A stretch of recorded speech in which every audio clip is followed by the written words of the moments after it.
പഴമക്കാർ പണ്ട് പറയുന്നത് എത്ര അർത്ഥവത്താണ് എന്ന് തോന്നിയ നിമിഷം. കേട്ടറിവിനേക്കാൾ കണ്ടറിവാണ് ഏറെ നന്ന്.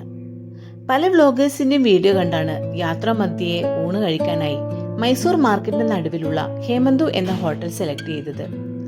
1930 മുതലുള്ള ഹോട്ടൽ. പുലാവാണ് സ്പെഷ്യൽ. ഈ ഹോട്ടലിനെ കുറിച്ച് മറ്റു പല വീഡിയോസിലും കണ്ടതുകൊണ്ട് തന്നെ ഇവിടെ ഭക്ഷണം കഴിക്കാനായി ശരിക്കും വയറൊഴിച്ചു വെച്ചേക്കുമായിരുന്നു. ഉച്ചയ്ക്ക് 12:30 ആയപ്പോൾ തന്നെ അവിടെ എത്തി. ഊണ് കഴിക്കാനായി നൽകുന്ന ഇല, ഇസ്തിരി ഇല, അതൊരു വേറിട്ട അനുഭവം തന്നെ. അതിൽ ഈർക്കിളിയാൽ ബന്ധിപ്പിച്ചിരുന്നു. മട്ടൺ പുലാവും മട്ടൺ ചാപ്സും ഓർഡർ ചെയ്തു. ഇതിനു മുൻപ് മൈസൂരിൽ വന്നപ്പോൾ വേറൊരു റെസ്റ്റോറന്റിൽ നിന്ന് നല്ലൊരു പുലാവ് കഴിച്ചിട്ടുണ്ടായിരുന്നു.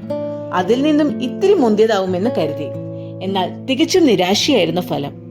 മട്ടൺ ചാപ്സ് എന്തുകൊണ്ടും നല്ലത് നമ്മുടെ തലശ്ശേരിയിലെ മോഡേൺ റെസ്റ്റോറന്റിലേത് തന്നെ.